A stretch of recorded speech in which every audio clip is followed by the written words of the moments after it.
The last function we need to modify is the getProductSearch function. Right now, this function uses PHP code to determine which products match the search term. Let's modify that to perform the search in SQL instead, using the like operator.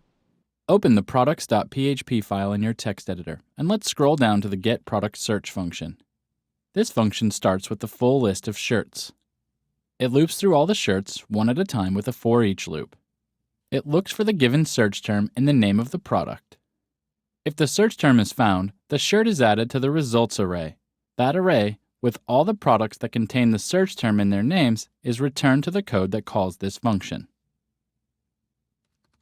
We've been using the variable name results to hold our PDO statement objects, so let's change this name to something else, something like matches. Let's replace all of this with code that queries the database to perform the search. We'll start by including the database file.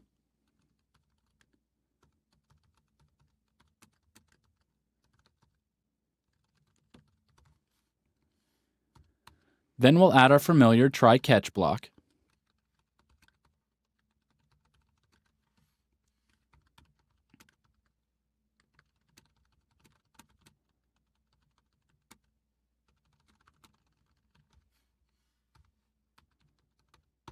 We'll again want to load all the results from our query into a PDO statement object. Our DB variable was created in the database include file, so we can call methods on it here. We'll be receiving input here, the search term, so we'll want to prepare the statement and bind a parameter to it. We want to select the same product information we've been using in our other queries. We were going through the products in order of SKU and returning any matches in that same order, so let's keep the ordering consistent. This retrieves all the products right now, but let's change the query to retrieve only those products whose name match the search term. We can do that with a where clause. We want to search the product name, which is contained in a column called name. Imagine someone entered the search term green. We could check if the name were equal to the search term like this. But that's not exactly what we want here. That would not perform a partial match. That would only work if the whole name of the shirt were green. Instead of an equal sign, we can use a different operator. The like operator checks if the value in the column name matches a particular pattern. To use like, you also have to use a wildcard character, a %sign in SQL, like this. The %sign means any characters, so this particular where clause looks for all records where the name contains any characters followed by green followed by any characters. And those characters are optional, so this would also match names that start with green or that end with green. We want to replace this whole block here with a placeholder. We'll next need to bind that value to the placeholder. We've been using bindParam for this so far. This works just fine when the value you want to bind is in a variable. But we need more than just that search term in this placeholder. We also need the %signs. In this case, we can't use bindParam. We'll need to use bindValue. You could pass a variable to bindValue without any problems. There is a subtle difference between how bindValue and bindParam work.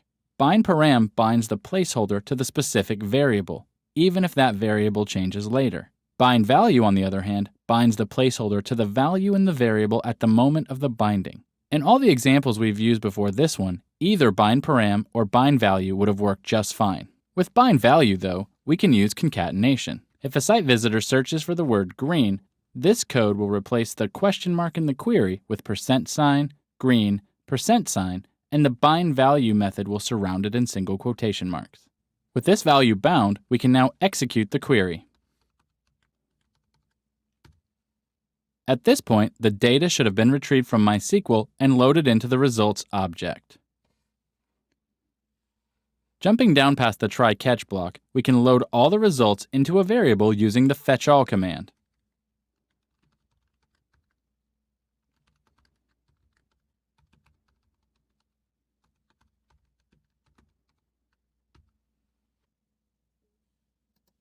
Then we can return the list of matches. Let's take a look in the browser.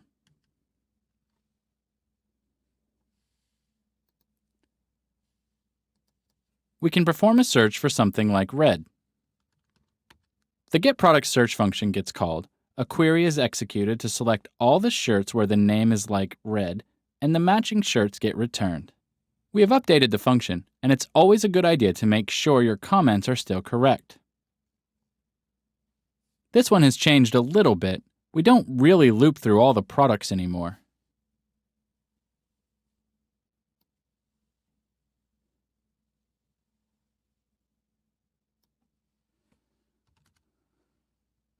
We refactored the model code for all 4 of these functions.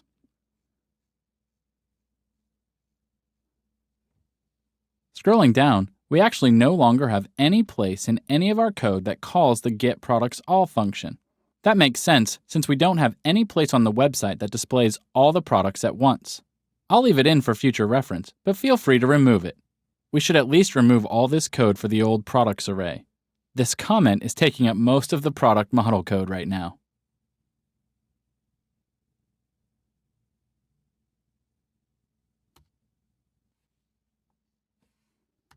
Let's browse through the site one more time, making sure that all the pages are correctly pulling their data from the database. The homepage list. The list of latest shirts on the homepage is in order. The shirts listing page shows our first 8 shirts with links to all 4 pages. The link to page 2 works just fine. The link to shirt 112 works just fine. And all the sizes are here in the drop-down. We have successfully moved all of our product information for the Shirts for Mike website to a MySQL database. Great work!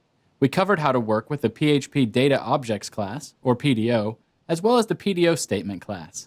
We have explored many of the different PDO methods we can call to integrate PHP and MySQL. For the most part, we had already separated concerns pretty well, so we were able to make most of these changes in the model code. We only needed a small amount of refactoring in the controller code and view code. Everything's working fine now. Having the content in the database should make it easier to maintain over time, and it will give us some flexibility for adding even more features to the site in the future. I'm going to head back over to the warehouse and see if Mike has anything else for us to do. Good luck with your final code challenge.